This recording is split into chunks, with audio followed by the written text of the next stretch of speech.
It's 2 p.m. in downtown Montreal, and I'm asking people on the street, what's your impression on the Chinese?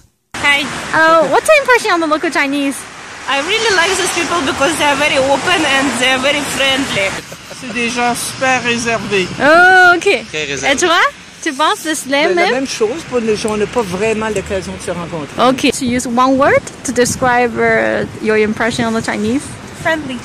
Bof, les Chinois, à cause, ça dépend. Il y a deux versions des Chinois. Alors, ouais. Il y a un côté qui sont un peu plus ouverts, puis l'autre côté qui sont un peu plus fermés.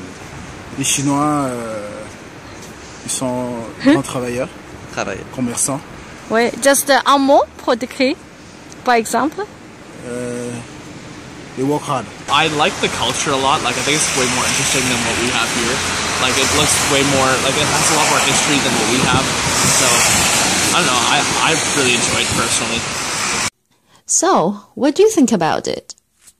Welcome to the Montrealese. Joining us in the studio today are Louis. Louis is a specialist in industrial relations. And Josh. Josh is senior, majoring in French studies in Concordia University. I think that video was really interesting, and actually, as we saw, we can see that there's not much contact between Chinese and Francophone in Quebec. I think the whole world has an impression of Chinese people, like maybe like they're very hardworking. There's a lot of positive things. Very hardworking, like very studious. They like to study a lot. I would say Quebecois, they think that Chinese is hardworking. I would say probably they have the same idea that Anglophone on that. It's just that they don't have much contact. Yeah. Chinese. Yeah. So we see them in the street, we see them around, but we never talk to them. Yeah. We know they work at Dépanneur. It's so true that, yeah. But we never share feelings or anything. But talking about the language, do you guys think language is a key factor that makes people misunderstand the Chinese? It's probably not the only one. I would say every minority that come in Quebec, even if they speak French, they tend to stay in group. It's normal, it's human. So basically, you add a second challenge, of course, when they have to speak French and they don't. So it's kind of a mix of many things. As a half Chinese person, like I think even when I hang out with Quebecers, I still don't understand what they're talking about, and there's a lot of times I still kind of feel like like not really in the group, like kind of out of the group, because my French is just not really good enough. Like I feel as if I'll have to stay here for many years before I can really integrate. Do you think culture could be also one of the reasons? Yeah, I think it's normal that the culture tend to do that.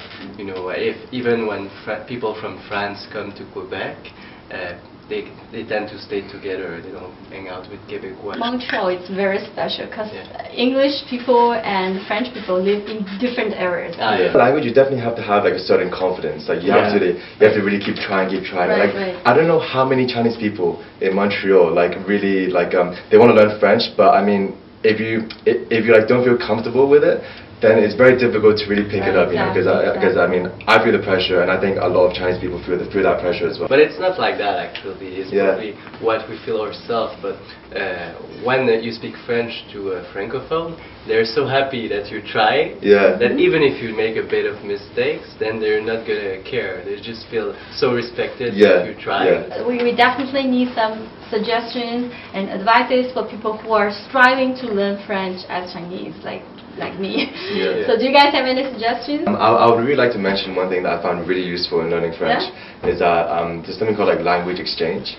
So like there's a lot of websites online. If you just type in like language exchange Montreal into Google, then like what I normally do is like I'll find somebody who speaks French, and then they maybe want to learn English or they want to learn Chinese, and then so like I teach them English or Chinese and they teach me French, and I find that's really good because it's very friendly, not a lot of stress, no pressure, and you're having a good time, and you can do like 1 hour teaching, 1 hour learning, you know. And I find that was really good for like when like maybe 1 year ago my French was really bad. And I felt like I was really nervous about speaking it, and in that case I feel better because you know it's like with a friend and you're relaxing, you know. Right. So that was a really good thing that I did. Language exchange. But I have a concern actually. We have so many people, so many Quebecois who can speak like French. But how do you define? How do you know that this one is the best teacher?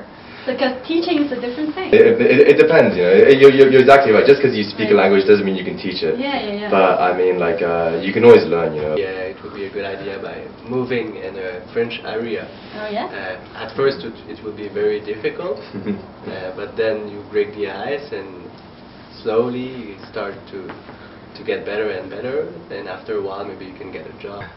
Okay. Thank you guys for coming. No worries. Thank you. Yeah. Thank you so much. Thank you. Cheers.